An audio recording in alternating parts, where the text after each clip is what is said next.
Hello and welcome to Real Talk on the Big Baller Station. I am Gus Wedekamp. With me, Kamal Jones, Hunter Mulholland. We're going to talk some baseball, some basketball. Give us a call. Call into the show. We love getting callers. 123-321-1234 is the number. Going to start off, of course, with last night, an explosive show in Miami. The home run derby, Aaron Judge walking away as the champion.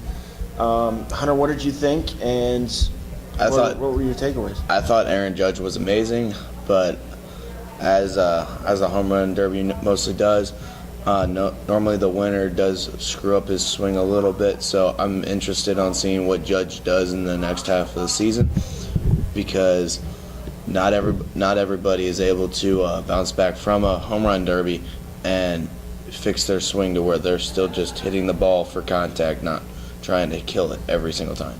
Yes, and of course Judge putting up Rookie of the Year MVP type numbers so far. We will see if that continues. Kamar, how about you? Big takeaways from the Derby last night?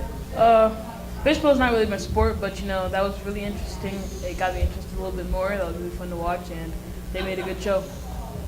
All right, moving on to some basketball. We have NBA Summer League right now going on in Las Vegas. Been through a few games, of course, big rookies making their debuts in the Summer League. Lonzo Ball, Jason Tatum, Josh Jackson.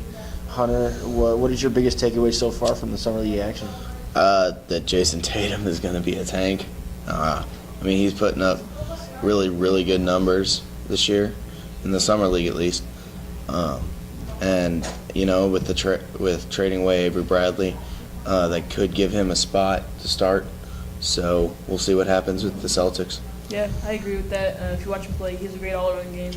He's probably the best outright scorer coming out of the draft. He can do it all around. He's really good in the post too, so he can post up, and that's something that a lot of rookies don't have coming right out the gates. So I like that about him. Yeah, definitely a versatile offensive player for the Celtics. Maybe that second scoring option that they've needed beside Isaiah Thomas. Now, moving on to Lonzo Ball. Bit of a lackluster debut, not great shooting percentage. Steadied out a little bit in his next game, 11-11-11, a triple-double. Do you see him sort of righting the ship and steadying out a little bit more as the season goes on? I think that he has a chance to steady out, but with him skipping out on De'Aaron Fox last night, that's a matchup everybody wants to see. Obviously, we're going to see it in the regular season as long as nothing happens to the two of them. So we'll see what happens there. I would rather see it in the regular season than in Summer League. Right on there. Yeah, I agree. If you're truly hurt, I understand that you shouldn't play. You want your players healthy, but also again, I want to see that matchup.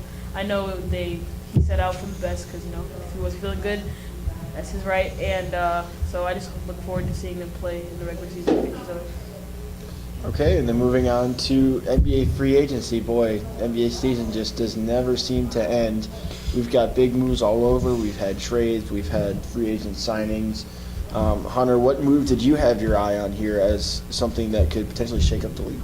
The one that could really shake up the league, this is really because the Eastern Conference isn't that great, is definitely Gordon Hayward going to the Celtics.